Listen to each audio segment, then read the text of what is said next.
Témoignages de tout un chacun m'ont fait réaliser que je suis pas le seul à avoir vécu ou qui vit des situations qui sont une extrême, tu vois. Bon, je vais te faire part un peu d'un truc que je vais pas oublier facilement. À cette époque, j'étais encore au lycée, en quatrième, CS qui est en bas 1. Je crois que c'était en début d'année, oui, si je me rappelle bien. Premier trimestre. Un vendredi, un vendredi. Le jour, c'était l'anniversaire d'un pote, tu vois. Et on avait décidé de faire ça à la plage, vu que le lycée et la plage c'était à côté et tout. Voilà, on a fini les cours et tout, on se rend à la plage et tout et tout.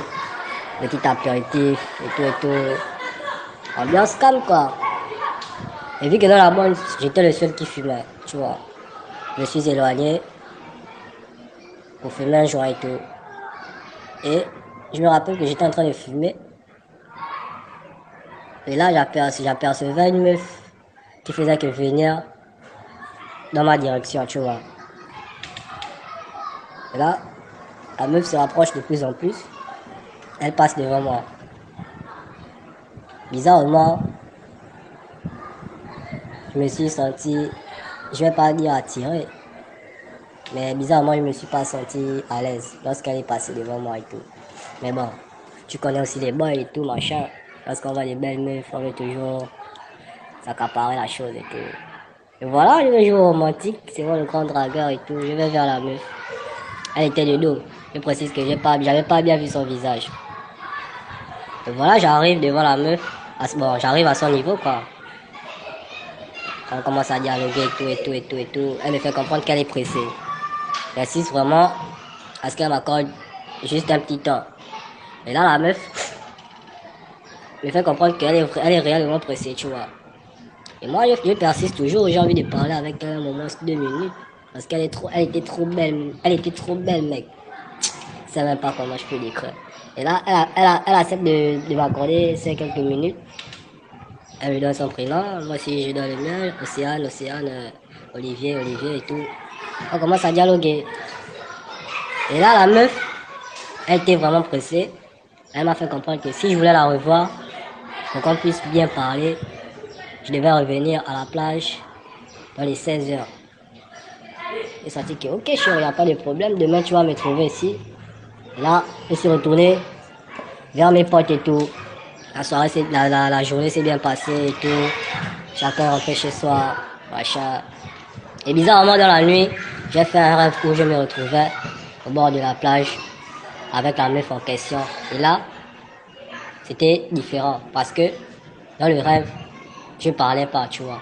J'étais juste assis et la meuf était assise à côté de moi, faisait que m'observer, faisait que parler genre des choses bizarres quoi. Elle faisait que me regarder, elle faisait que parler, elle faisait que me regarder. Moi, dans le rêve, j'arrivais pas à parler. En tout cas, c'est que je me souviens, j'arrivais pas à parler. Le lendemain, je me suis rendu à l'école et tout. Avec quand même, l'envie de pouvoir revoir la fille, je me suis rendu encore à la plage après les cours. Et bizarrement, on s'est revu, tu vois. Et là, j'ai pu voir son visage et tout, mec. La meuf, j'arrivais pas à la regarder droit dans les yeux. C'est des gens, elle parlait. Lorsque je lève les yeux, au bout de 5 secondes, je baisse la tête, tout je regarde à côté, tu vois, un peu le genre de meuf là. Bizarrement, je me sentais pas à l'aise, tu vois, mais sa compagnie aussi, j'appréciais vraiment parce que tout- toutes les personnes qui sont passées faisaient que nous regarder, tu vois. Faisaient que nous regarder. Et là, je me suis mis, on faisait que discuter, tu vois. On faisait que discuter. Elle me parlait un peu de tout, de tout, de tout. Et elle m'a demandé, genre, je lui parle un peu de moi, tu vois. Je me suis confié et tout. Je l'ai pas caché. À cette époque, j'étais un gimbe vraiment et tout. J'avais des sérieux problèmes d'argent. Tu vois, je lui avais parlé un peu de tout ça, machin, machin. Et là, elle m'a dit un truc.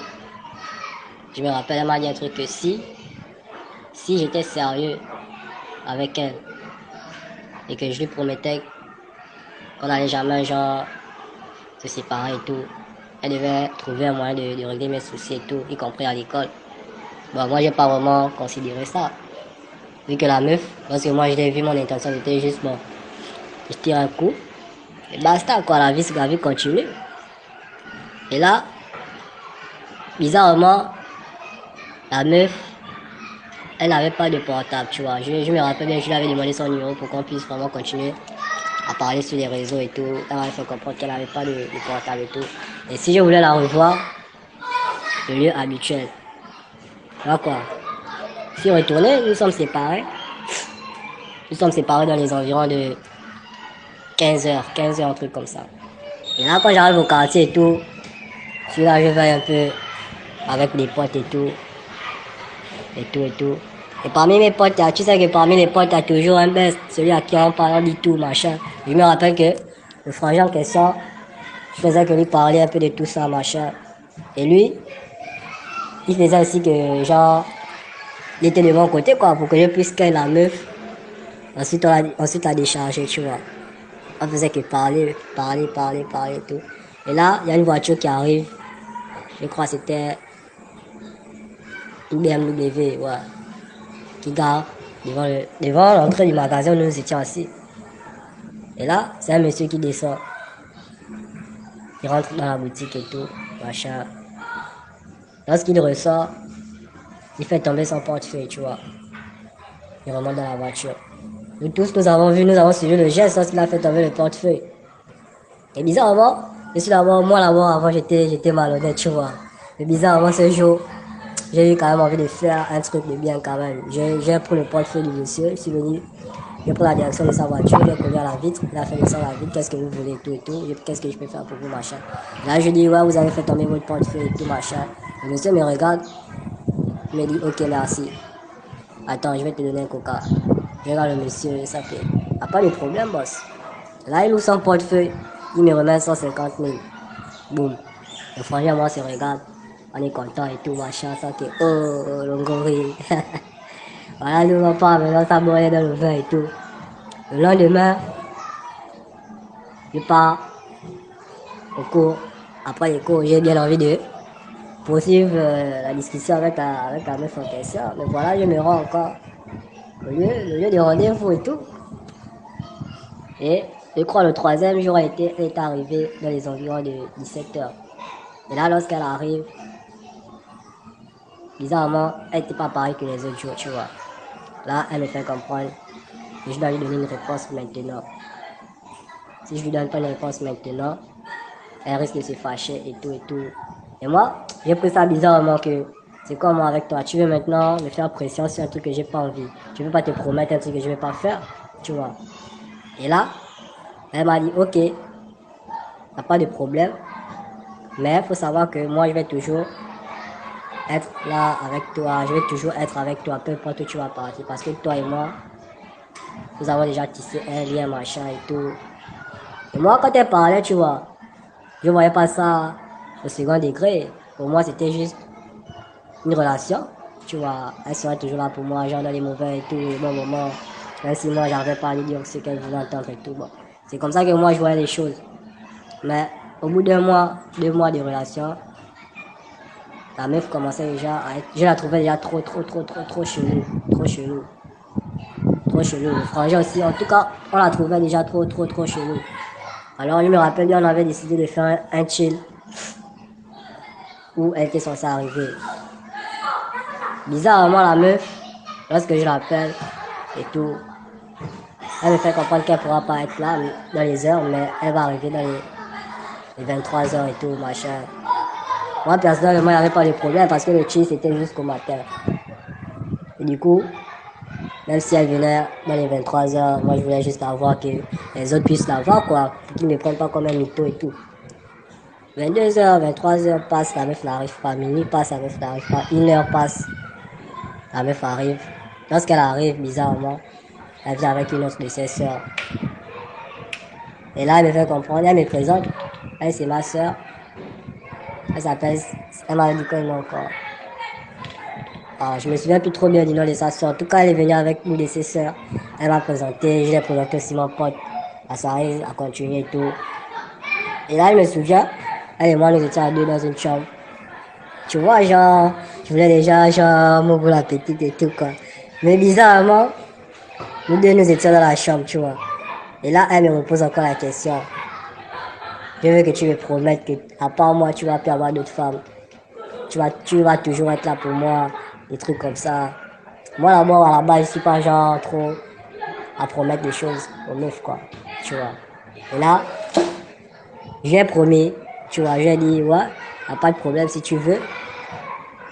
Et lorsque j'ai dit ça, mec, dans mon sein, c'était quoi? C'était des mogos, la meuf et tout. Et lorsque j'ai dit ça, mec, boum, boum, boum, boum, boum, quelques minutes plus tard, tu vois, quoi. Ça rend déjà, vraiment, c'est bon, les vraies choses, quoi, les vraies choses et tout. On s'embrasse et tout, machin. Et bizarrement, mec, au moment de la pénétration et tout, machin, moi, oui, n'arrive pas à se lever, tu vois. Une chose qui m'est jamais arrivée. Moi, oui, ça n'arrive pas à se lever. Ah. Quelque chose de bizarre qui m'est jamais arrivé et tout, bon. J'ai décidé de décharger. Je ne veux pas forcer. Et là, j'ai réalisé directement que la meuf en question était pas simple, tu vois. La soirée s'est terminée le lundi, je me rappelle bien. Le lundi, lorsque je suis arrivé à l'école, vraiment, tout a changé pour moi, quoi. Parce que, à la base, d'abord, j'étais pas fréquenté et tout, c'était pas vraiment ça. Mais le lundi, lorsque je suis arrivé, mec, tout a changé. Même les personnes que je connaissais pas me disent bonjour, tu vois. Je me suis mis à ramasser des sommes d'argent, je me suis mis à avoir de la chance, beaucoup de choses comme ça. Et la meuf, après l'épisode de la nuit et tout, de la soirée et tout, après ça, chaque jour, maintenant, je rêvais, je faisais des rêves où elle demande de nous trouver à la plage, tu vois. Et à un moment donné, moi, ça commençait déjà à m'agacer. Parce que j'avais plus bien à dormir, tu vois. Et j'ai décidé de parler de ça à un de mes oncles. Et là, lui me fait comprendre que c'est une sirène et tout, machin. Et je devais l'éviter. C'est vrai que nous avions déjà tissé un lien, mais pas trop tard de couper contact et tout, machin. Et c'est là où moi j'ai commencé à avoir peur, tu vois. J'ai réalisé que j'étais vraiment dans un sérieux problème. La meuf, j'arrivais plus, au lieu de rendez-vous, là on se voyait habituellement, j'arrivais plus. J'ai peut-être fait 2 semaines. 2 semaines sans arriver là-bas. Et un jour, j'ai dormi, j'ai fait un rêve où elle était sérieusement en colère envers moi. Elle me disait et tout, tu m'as promis quelque chose, il faut respecter ton engagement. Faut respecter ton engagement, j'ai pas envie de m'énerver avec toi et tout. Demain, je vais te voir à l'endroit habituel et tout. On parlait comme ça dans le rêve, hein. Mais c'est comme si c'était pas un rêve, tu vois. C'est comme si c'était pas un rêve, c'était la réalité. Le lendemain, j'ai parlé de ça à mon oncle et tout. Il m'a fait comprendre que, wesh, là, la situation commence déjà un peu à être tendue. Donc, je crois que le mieux à faire, c'est d'aller vers les hommes de Dieu, machin et tout. T'entends? Nous sommes allés d'église en église, tu vois. Église en église. Ils nous ont tous dit la même chose. Et le premier jour où nous avons posé nos pieds dans une église, tout a basculé. Maladie, je suis tombé malade peut-être 3 fois. J'ai raté la mort 3 fois.